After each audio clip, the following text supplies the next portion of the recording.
Hi, I'm Bill Patrick.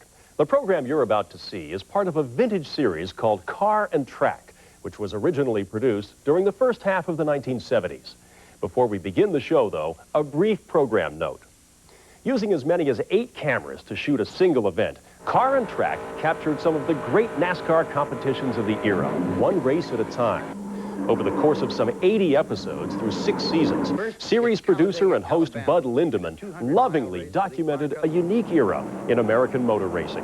While the race action contained in the series remains timeless, the program itself has not dated quite so gracefully.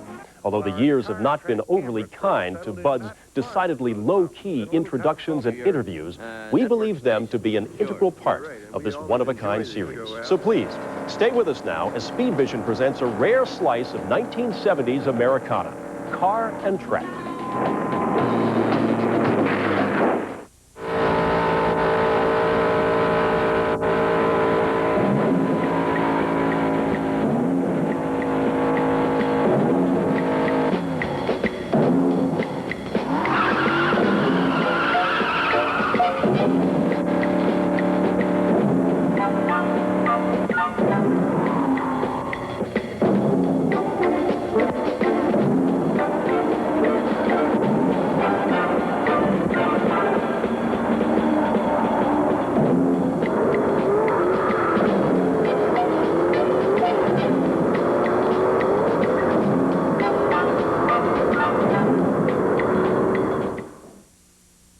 Hi there.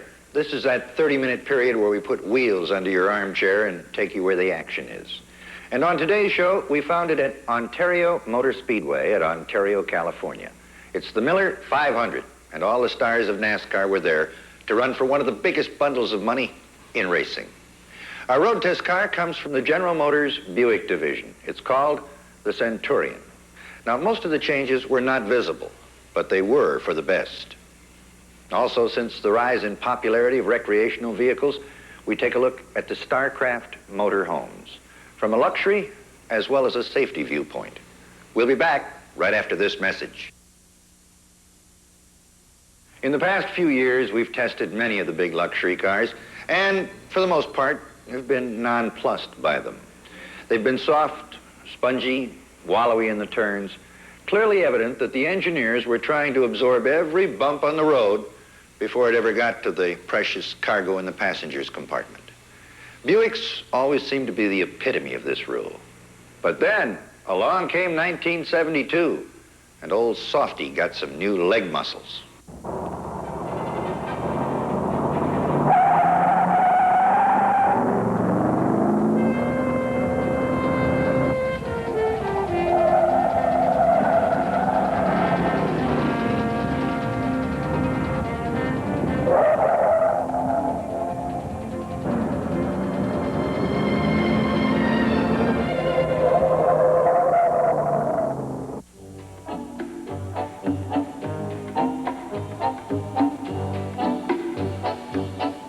This is the Centurion. For our money, the best dollar buy in the whole Buick fleet. If you're already a Buick fan, this one might offer a few surprises. If you're moving up from an intermediate, you'll love the Centurion. If you're a Beetle owner, you'll enjoy anything that gives you a chance to straighten your legs.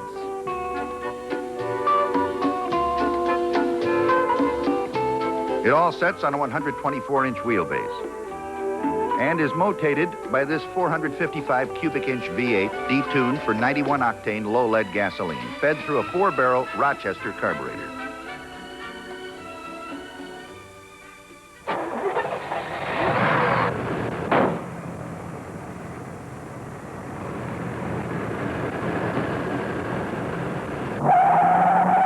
When our driver wound it up and put his foot in it, she ran up to 30 in 3 seconds flat. We punched it out of the hole a second time, and 5.2 seconds later had 50 miles per hour.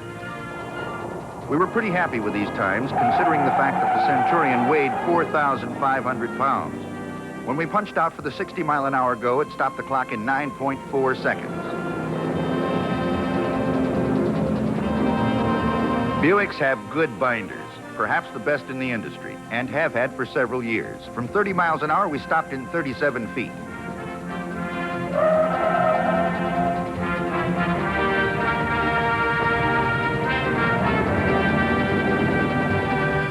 These stops were all made after about 20 minutes on the braking course. They were hot, and from 50 miles an hour, she shut down in 93 feet. Up front, they employ single piston discs. In the rear, vented drums. Brakes dissipated heat rapidly. Pedal fade was at an absolute minimum. All of our stops were made in a good straight line, including this panic stop from 60. It took 204 feet.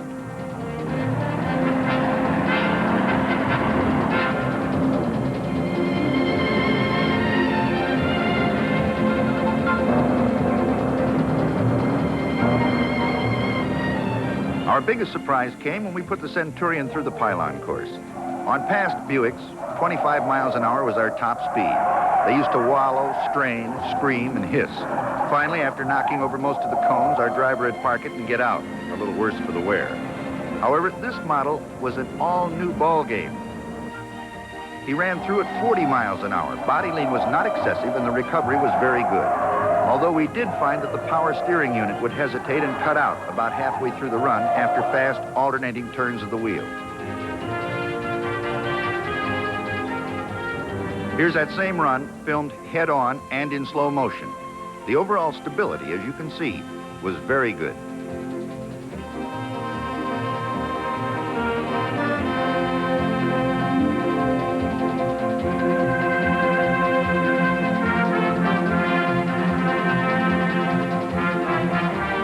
I don't ever remember being able to corner a Buick at the speeds we did this one. We ran it out on the track at Waterford Hills Raceway. It's a neat, well-maintained track with some very tight turns. At high speed, the front end did display a tendency to push. However, front corner dive did not seem to be excessive, nor did body lean. Like everything else with the Buick nameplate on it, the Centurion featured independent suspension with A-frame upper and lower control arms, coil springs, and ball joints. Even when the front end did wash out, the 455 cubic inch banger up front had enough wallop to power it through the corner. On the interior, it's quite luxurious, and the people space has been improved. From a styling standpoint, it's okay. But those engineers, they burned a lot of midnight oil to make this one the best Buick we've ever tested.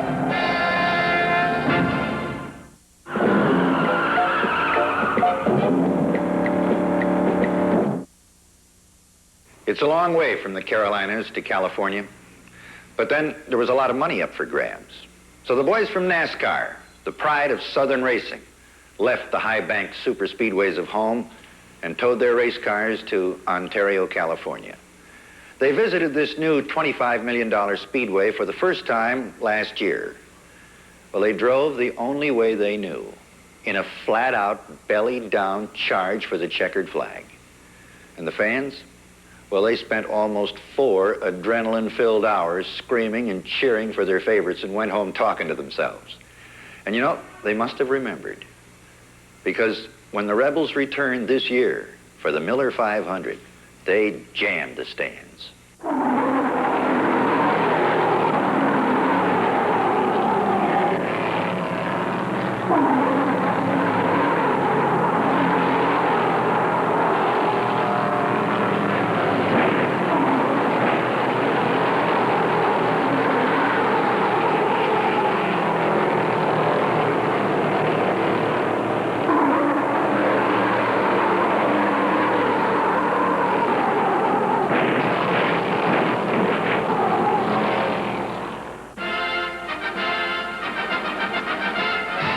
If action sold for $1 a pound, you could get rich at this track. And today's running of the Miller 500 looks like a wild one. The finest stock car drivers in the world were assembled here, and the bait they dangled in front of them was a purse worth $208,000. The 51 fastest qualifiers were lined up for the 3 abreast start. A.J. Foyt's speed of 153.217 gave him the quickest time and the pole position in number 21, the Wood Brothers Purolator Mercury. Bobby Allison started alongside in the number 12 Coca-Cola Chevrolet, with Richard Petty on the outside in the number 43 Plymouth. Then it was Buddy Baker, Bobby Isaac, and Red Farmer, with Mark Donahue in the 3rd row. Now the entire field rounds out of the fourth turn and onto the front chute for the green flag. There it is, and they're off.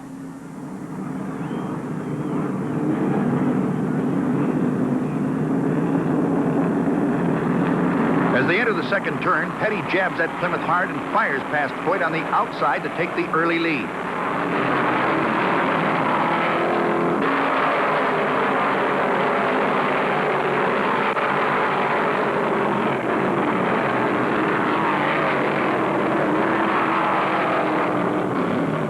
Through the fourth turn, Richard Petty goes a little high, and A.J. screams underneath him on the front chute to take the number 1 spot.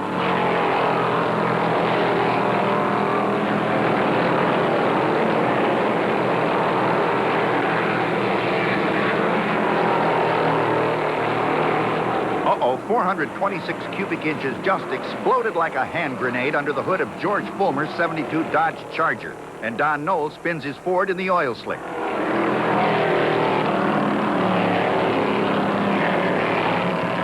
On the 38th lap, Doc Faustina, driving for Walter Ballard, loses the steering in his Plymouth, goes through the infield out of control, crashes into the wall, and spins across the track.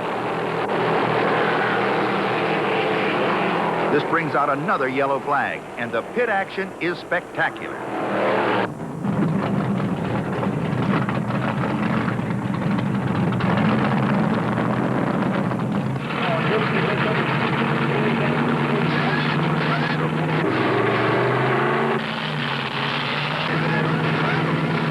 Petty, Baker, Foyt, Allison, Donahue. The lead cars were in for tires and fuel and were out in less than 25 seconds.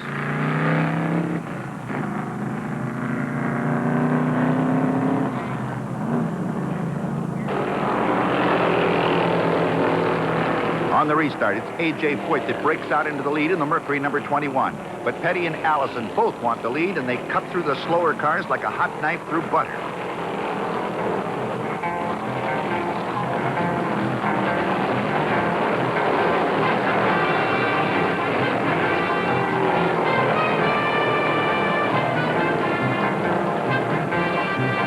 Bobby Allison is second, Petty third, Baker fourth. All follow Foyt through turn 2.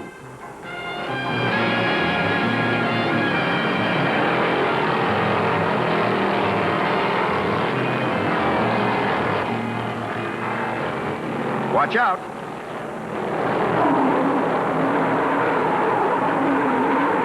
Kevin Terrace in the red number 32 lost it down low, and Tallis in number 23 spun to avoid hitting him.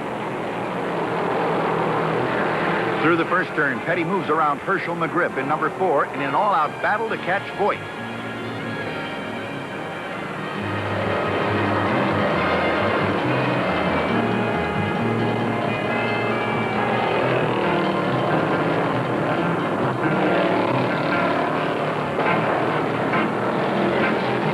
On the front chute, Bobby Allison in the Coca-Cola Chevy takes Richard Petty on the inside for the second place spot. Now he gives chase to A.J. Petty-Allison duel continues as Richard whips back into second through the fourth turn.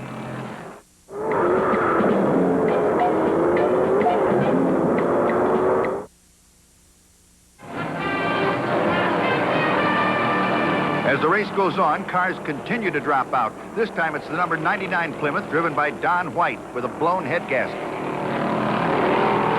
The Wood brothers call Foyt in for tires and fuel.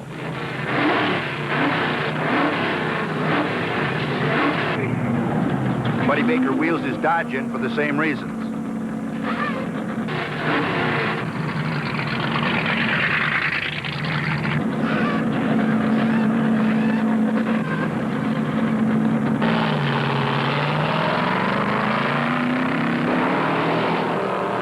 This is flat-out racing rebel style. Every car on the track is after A.J. Foyt, and he knows it.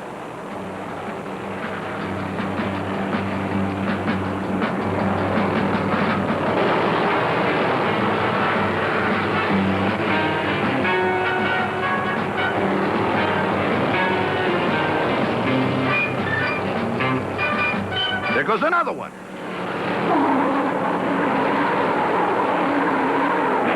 Cecil Gordon put his Mercury on a spinner all the way across the track and crashed into the retaining wall. This puts number 24 out of the race and draws another yellow flag. These boys love to dive in on a caution flag, and pit road becomes a bedlam. It also gives the California race fans a chance to see the fastest pit stops in racing.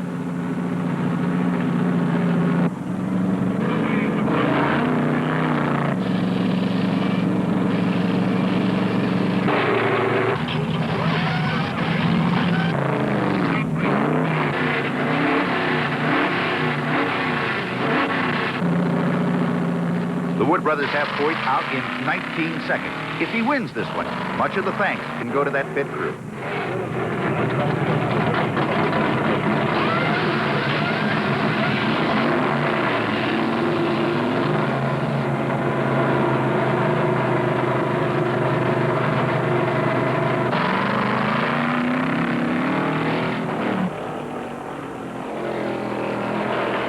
Watch it, the Petty Plymouth number 43 is handling badly. He heads back into the pits where they find out the lug nuts were not tight on the right front wheel. This costs Richard a lot of valuable time.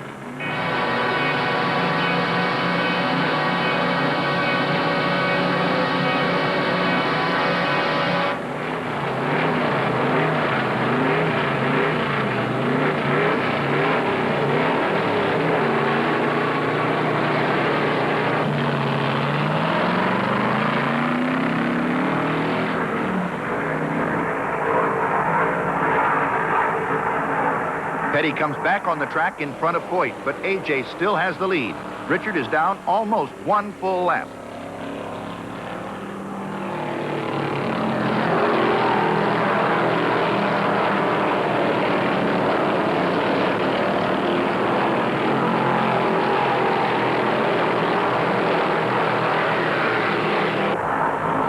Foyt holds the lead. Bobby Allison second, Buddy Baker third, and Petty fourth.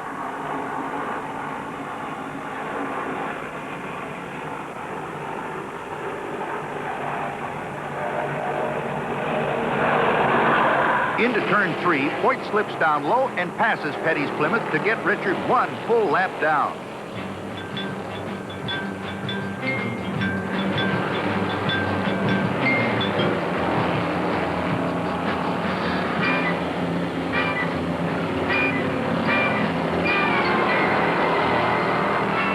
Both Petty and Allison are handling well and gain on Foyt through the turns. But A.J. unleashes that big Mercury and runs away on the straights.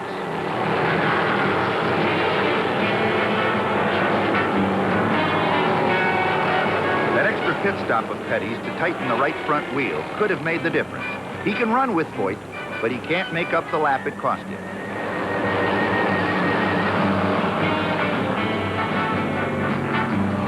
Allison in number 12 and Baker in 11 are dicing for the second place spot and have been swapping it for the last 20 laps.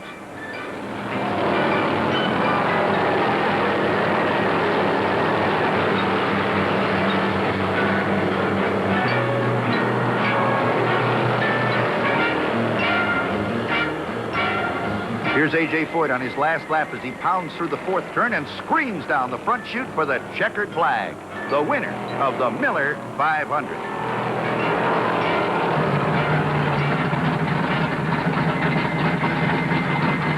The Wood brothers ride the hood of their famous Mercury into another victory lane. It was only about a month ago that this same combination of car, crew, and driver picked up all the marbles at the Daytona 500. This time, the win was worth almost $32,000. When they towed the Mercury back to South Carolina, they left a crowd of 90,000 California race fans eagerly awaiting the return of the Rebels from NASCAR.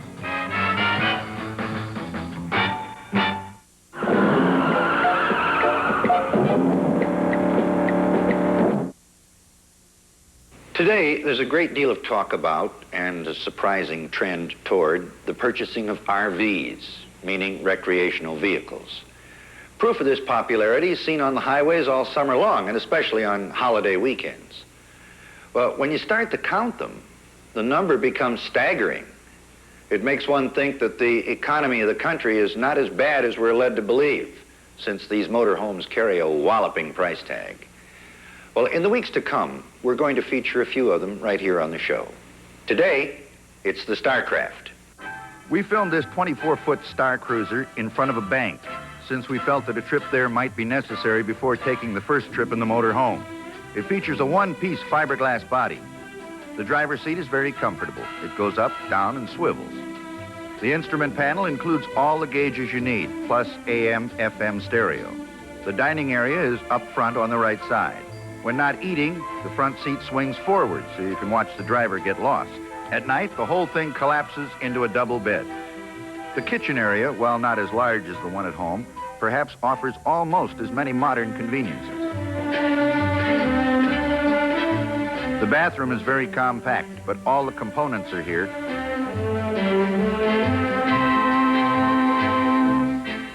Separate showers are available on the larger models only. The Star Cruiser sleeps 4 more people in the rear. Space is tight, so they should be friendly.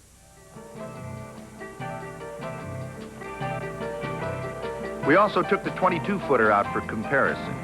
If you like to head for the backwoods country, make sure there's no low overhanging branches.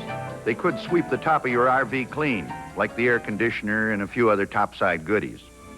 Like the 24-footer, this smaller model also features the one-piece body. Fresh water is taken on here. The air conditioner has a separate radiator. The 110-volt auxiliary generator comes as an option, or cables can be used to reach an outside power source.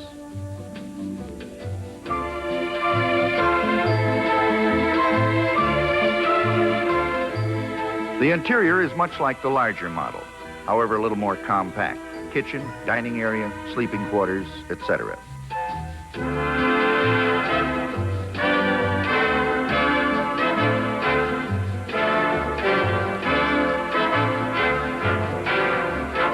It might be a good idea to confine the top bunk to children or very thin adults.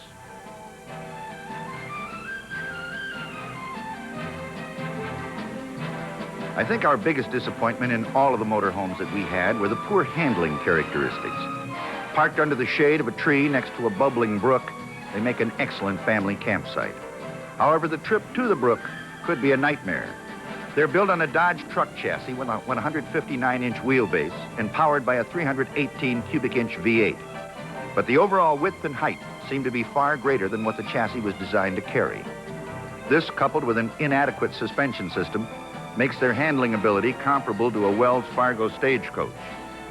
Dodge has been building strong, safe trucks for a long time. However, when you mount a cottage on the same chassis, you might encounter a few problems. My old daddy used to say, when you don't have any more to talk about, quit and go home. You know, I think he was right. But I do hope you like the show, at least well enough to stop back next week at this same time. We'll have more racing for you, the biggest events and the hottest cars in the country. Till then, this is Bud Lindeman reminding you to drive carefully. Hey, like your own family was in the other car. And bye-bye.